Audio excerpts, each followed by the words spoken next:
Tilehurst End podcast by Reading fans for Reading fans. Hello and welcome to the Tilehurst End weekend preview. It's a new year, but the same old rubbish from Reading as they lose 4-1 to Swansea in anticipation of this weekend's trip to Manchester United in the FA Cup third round.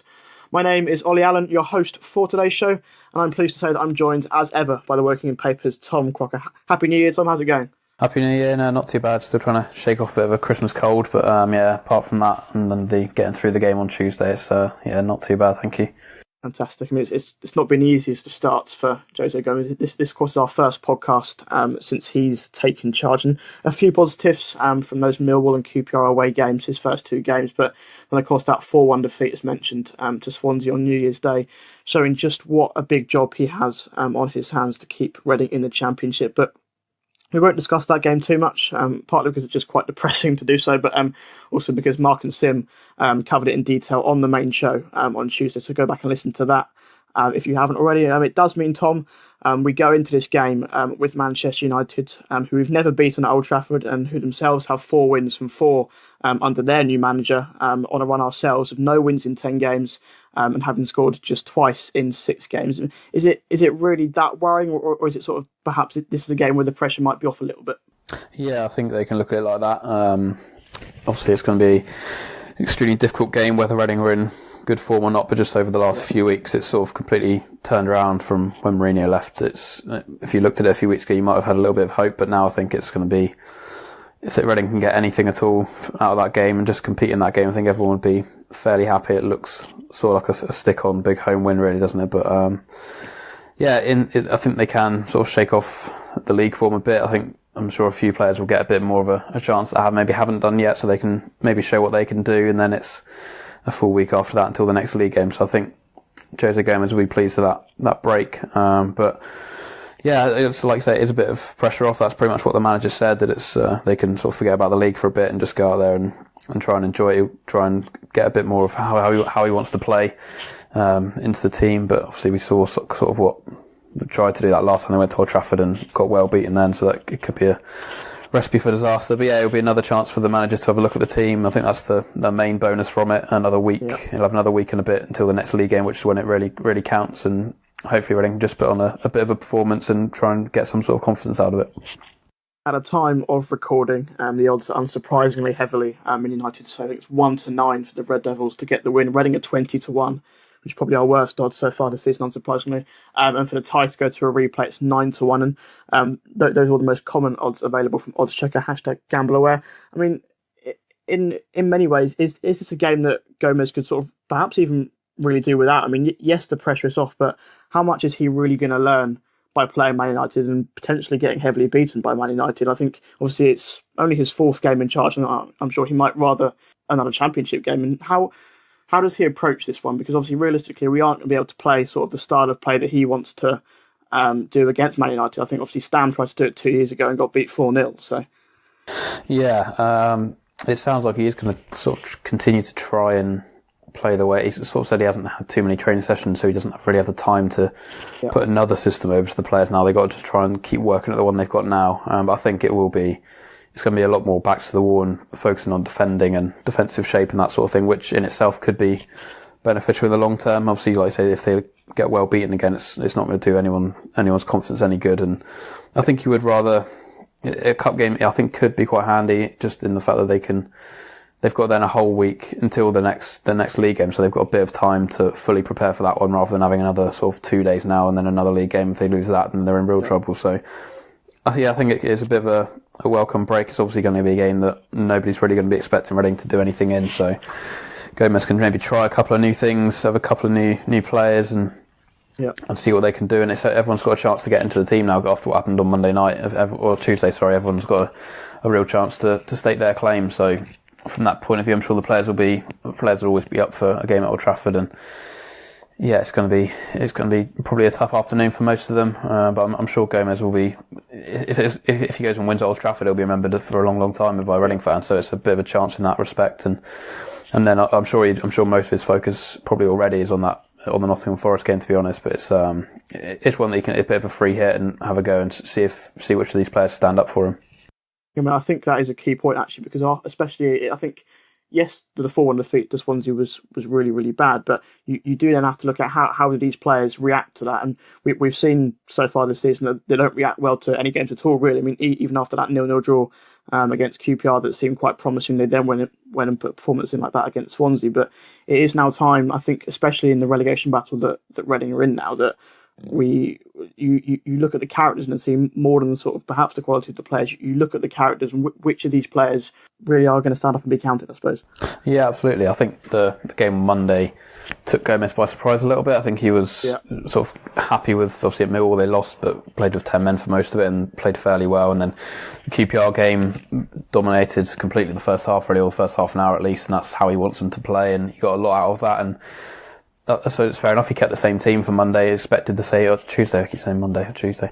But yeah, he kept the same team. No one knows what day it is in the Christmas period. So. Exactly. Yeah. For the QPR game, he kept the same team against Swansea, which I think everyone deserved another go, and they just completely let him down. Really, they again fell behind really early on and out of the game by half time, and then again letting a goal straight after half time, which we've seen so many times this season, probably going back to last season as well. So I think that told him quite a lot about a few of these players, and I think it gave him a bit of a wake-up call into just how big the job was going to be. I think, like I say, he was fairly content with what he'd seen before that game on against Swansea, and that now he knows that he's got a big job to do. And some of these players perhaps don't have that mental capacity at the moment to get over going down. I think when they went 1-0 down so early on, it's just they found it so hard to react to it at home as well. If he came out and said they were scared to play at home, which obviously is a bit of a worry, really. But I think it was a big eye-opener for Gomes, and like you say, it's whether it'll be difficult with Man United, but you can still see some sort of reaction, and I'm sure he'll want to see some sort of reaction even if they don't end up winning the game.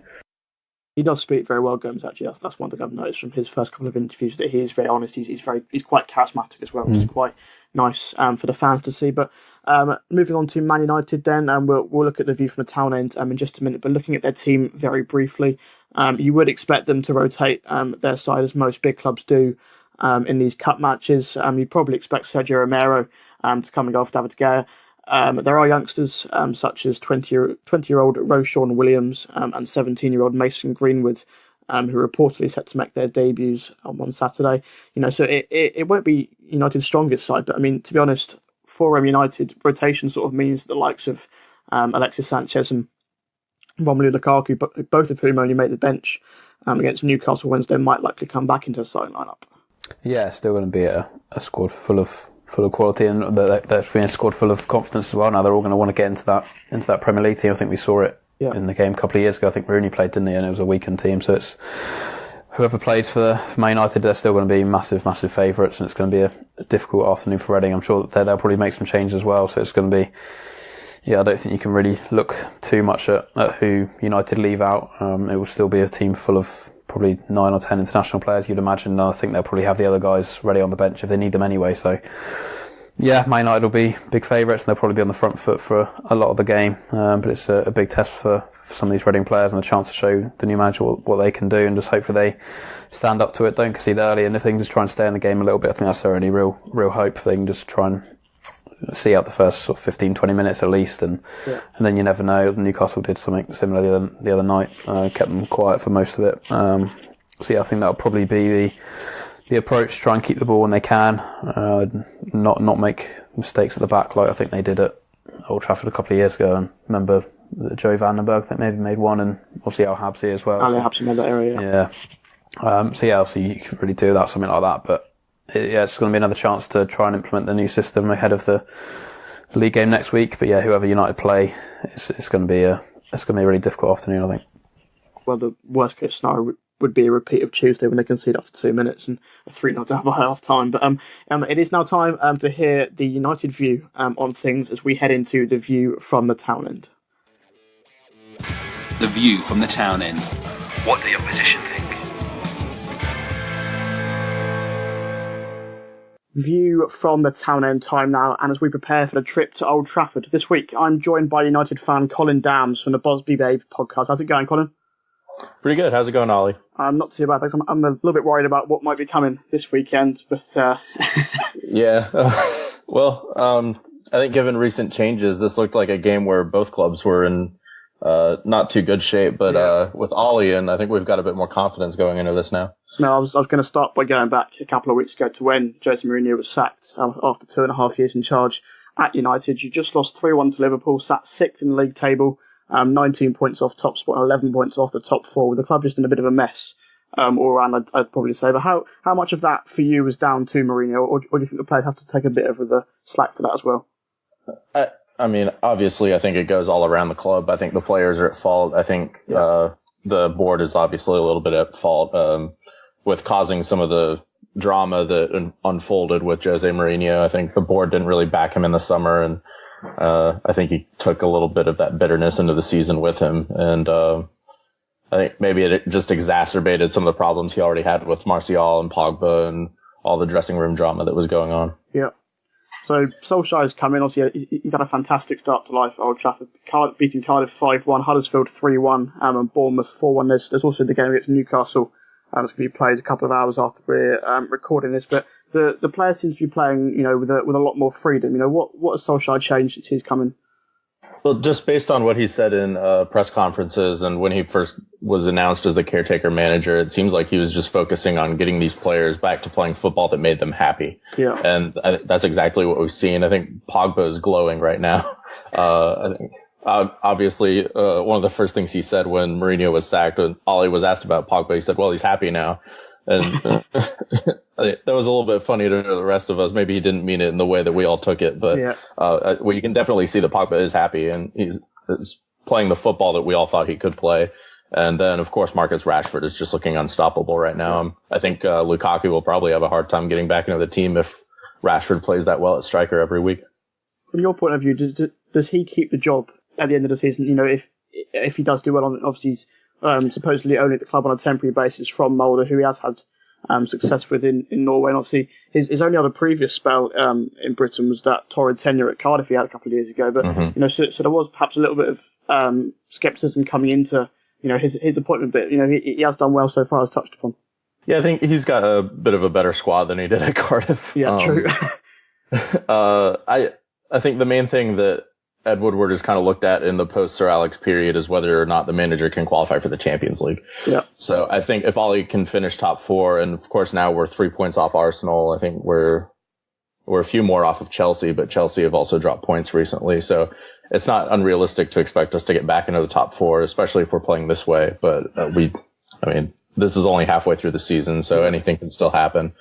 But yeah, I think if he can finish top four, I think he's got a pretty good shot at getting the job. Do you think that is achievable, that top four finish? I mean, obviously he started very well, but some people might say that he's had a fairly sort of easy start in the terms of the opponents that he's faced. Do you think that is still achievable for him to get top four?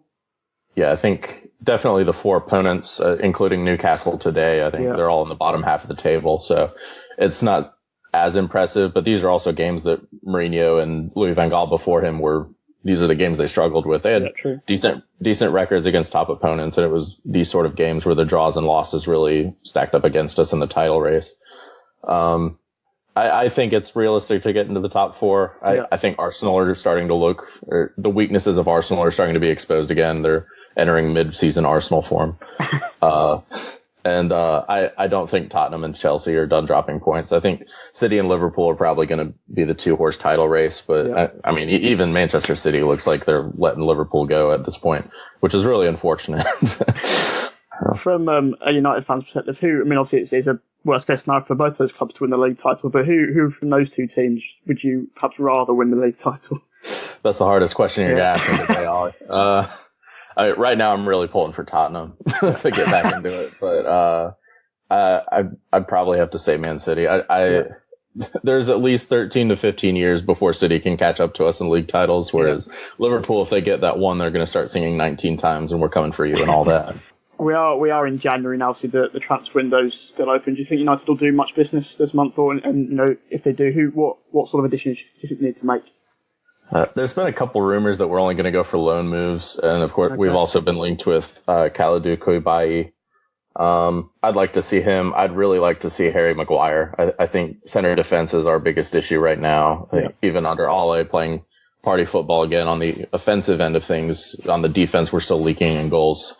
So I think that's something Ed Woodward has kind of realized that needs to be addressed. I just don't know if he's willing to do January business. I think Alexis Sanchez was kind of a warning.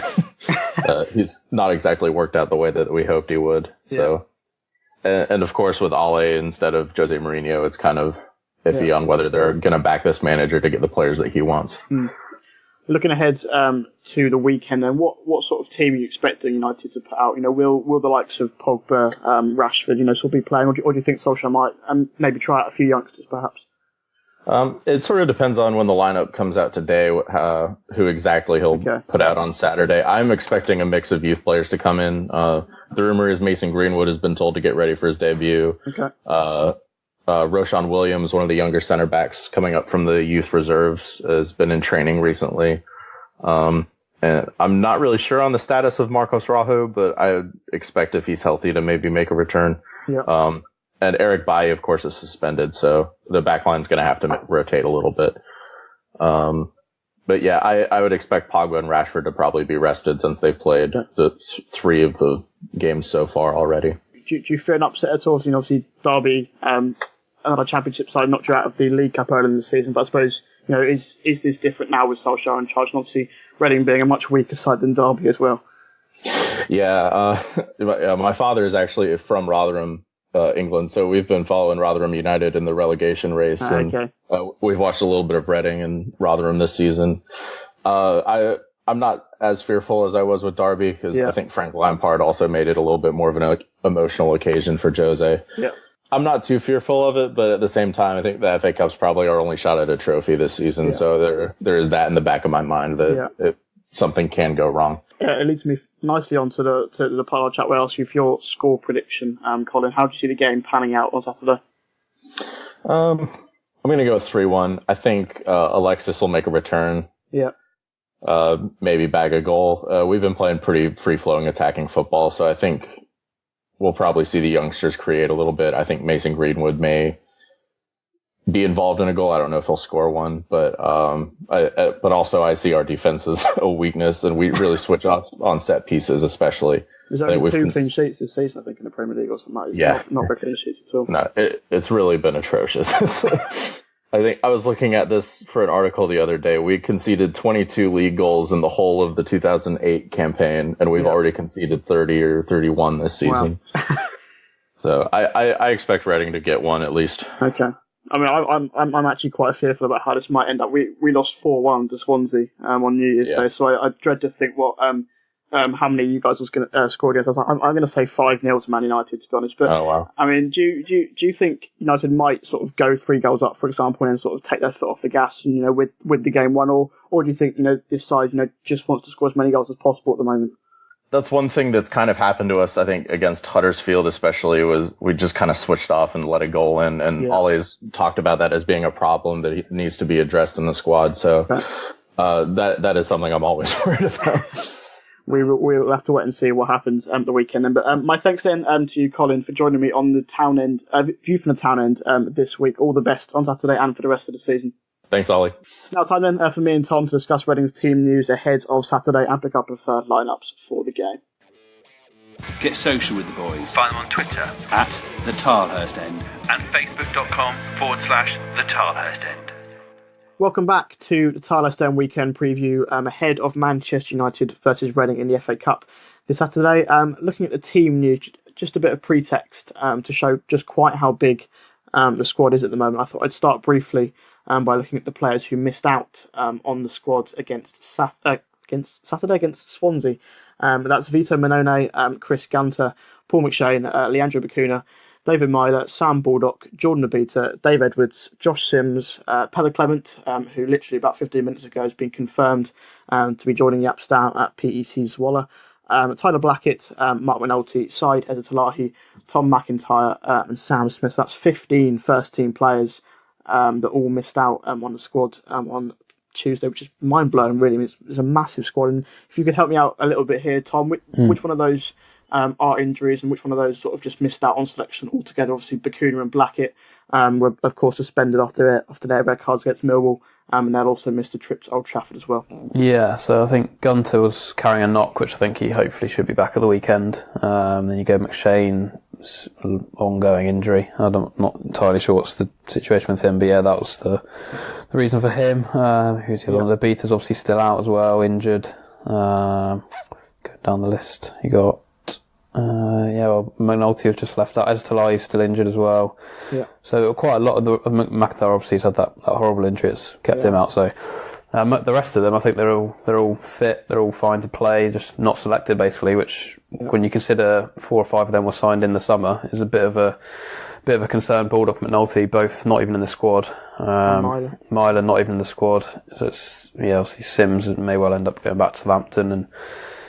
Yeah, a lot of those players, obviously a few of them are, you say a couple of them suspended, a few of them injured, but that's still a lot of players who have just not even getting in the squad now. And yeah, I think the manager knows it as well. He's said he's going to try and trim the squad down, wants to get rid of some players, and I think that's started now with Popper's gone out on loan and Payer Clement's gone out, so they are starting to make some movement on that before they can bring anyone else in, because you can't really fit anyone else in the squad at the moment.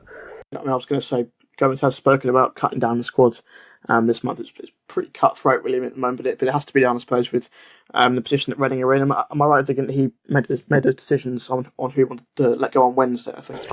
Yeah, I think so. I think he said after what day it was again then. Yeah, after the Swansea game, basically, the day after that, I think he sort of spoke to some of the players and made it clear that they weren't going to be in his plan. So I think he sort of told the people who need to make these deals happen that he doesn't want them in the squad, and it's up to them now to try and sell them on, which I think is going to be a pretty difficult challenge. It may well end up being probably loans or something just to the end of the season, or I don't know, nominal fees or something like that. I can't imagine too many of those people who just mentioned are going to raise too much money, but I think it's about getting them off the wage bill probably, and I think the squad's just reducing the size of the squad will help in itself, because it'll keep more people happy because they're in the squad more often. I think around Hogwood and around the place it's going to be healthier thing to do, and then you can obviously bring in some better players as well. So yeah, I think everyone's pretty clear now in terms of the players who I think they know whether they're involved in the plans or not, and now it's just down to the agents and the board to try and make some transfers happen in the next couple of weeks. I've got the quotes from Gomes here. He says, definitely the number of players we have in the squad is very, very high. We must reduce the number of players, and after that try to bring in some players who can have an immediate impact and help us be strong. We take it step by step. Now the step is to reduce the number of players we have. We cannot play like a team, feel the team spirit if we have too many players, because sooner or later the players who are not in the matchday squad don't feel part of the team anymore. Maybe it will feel a bit unfair for some players, but I'm here to win. So it's quite a positive thing for Gomes to say that he's not that scared of sort of offending players, of telling them that they're not good enough. But it will be an interesting month for sure. If you were Jose Gomes on Saturday, Tom, what would your starting 11 be? I would have Vito Minoni in goal, which obviously he wasn't even on the bench against Swansea, so it's questionable as maybe whether he's one of the ones who they might look at and think they can get a bit of money for. But I think the way he wants to play, I think Minoni's the best one with his feet, probably just about out of the three of them, and he's going to have to play a lot out the back at the moment, so I think I would probably have Minoni in the team. I wouldn't be surprised if Yakula dropped out after the last couple of games. As good as some of his shot stopping is, all the attacks start with the goalkeeper at the moment. So yeah, I think Minoni, and then if Chris Gunter's fit, I'd have him back in. So Yiadom, Ilori, Liam Moore and Chris Gunter more in for O'Shea, and then Rinamoto obviously in midfield, and so you sort of play alongside them really. I'd bring Liam Kelly in, I think, just looking at who they got in central midfield. It's difficult to pin someone down. I'd have Swift in the team, but I'd push him a bit further forward, I think, and have Kelly sitting a bit deeper, and then Swift in the middle behind the strikers with Barrow and Mate on the wing and Bodvarsson up front, running around trying to hold the ball up when he can. I'm sure it'll be a lonely afternoon for the two of the strikers, but so that's what I'll go for. Try and stick with the 4-2-3-1 that he's been playing, and I think I'd be surprised if it's too far off that. Obviously, there's probably a couple that you've probably got different, but I think it'll be fairly similar to what it has been recently. Well, I've gone with the same back five as you. That's Minoni in goal, Gunter at right back, Mallory more in the centre, and Yiadom on the left. I just think this is sort of the type of game where you need slightly more experienced players. I think, especially at the back. I think we'll talk more on the goalkeepers in a minute, but in the defence, I think if fit, Gunter's probably is a better option than Omar Richards at the moment. He's had a couple of shaky games, and obviously John O'Shea is experienced, and United is his former club, of course, but he might have a bit of a torrid time, I think, against the pace of their attack. So I've gone with Moore and Laurie in the middle. That seems quite sensible, I think. I'd also go with Kelly, Renamoto and Swift in the midfield. I mean, it doesn't fill me with that much confidence, really, but I mean, it's maybe a little bit lightweight, but I think, there aren't, as I said, there aren't many other options in there. I mean, you could potentially bring in someone like David Myler-Black in, but I think, should his first game of senior football in 4 months be against Man United, which would be a little bit worrying, but, or you can have, two of those three, and someone like Sonny Aluko or Danny Loader, both of whom have played the number 10 role in recent weeks, but I think I'd probably go more conservative with someone like John Swift, considering the opposition.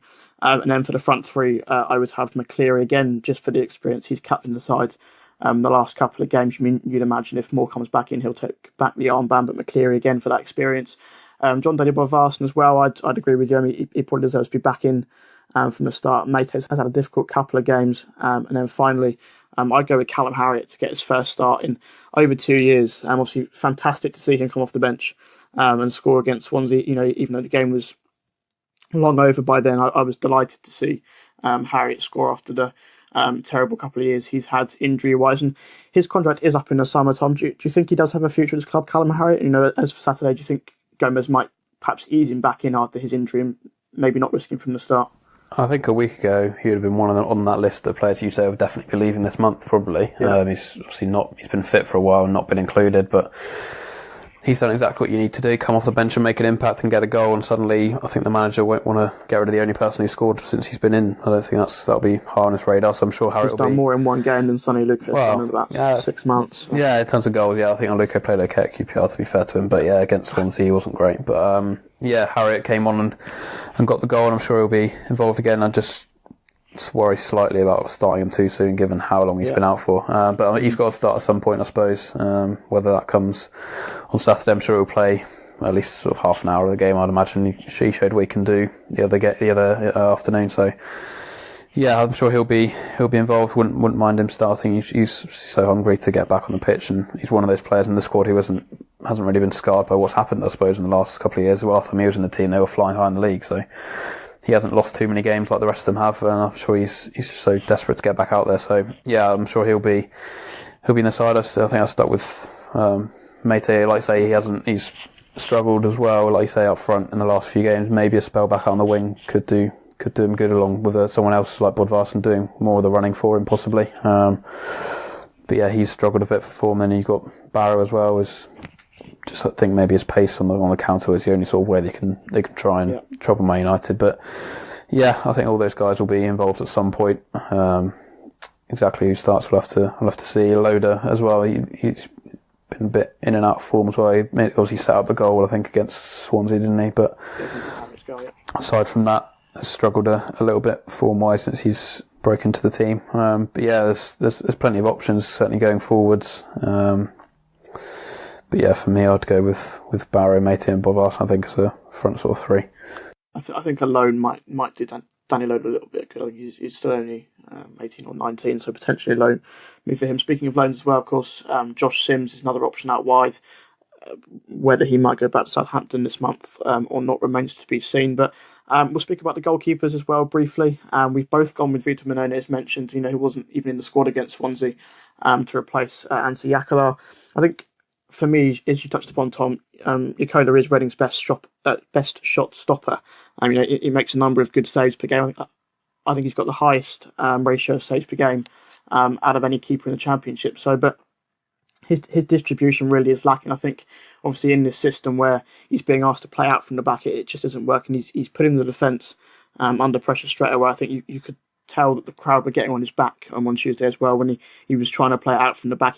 He's obviously been told that by Jose Gomes, but it just isn't one of his strengths. I think, obviously, Sam Walker was on the bench. He's available as well. I mean, you would think that at least one of those three goalkeepers will leave this month. But, there's also been a rumour about Joel Pereira coming in on loan from Man United as well. Yeah, I wouldn't be massively surprised if they brought a keeper in, but I think they would have to then move two of those guys on before they could do that. And how realistic that is, I'm not too sure. But I think, obviously, if Gomes is here longer term, he'll want someone who's more comfortable with the ball at the feet in goal. I think of the three, from what I've seen, I would say Minone probably is most comfortable out of those those three, his distribution, sometimes it's okay when he's got a bit of time to just pass it out straight out of the pitch, but he seems to clear it out for throw-in so often. It's so frustrating just to give the ball straight away again. But like I say, he has been a great shot stopper, and I'm not entirely sure what the deal was with Mannone on against Swansea, because he's been in the squad every other game.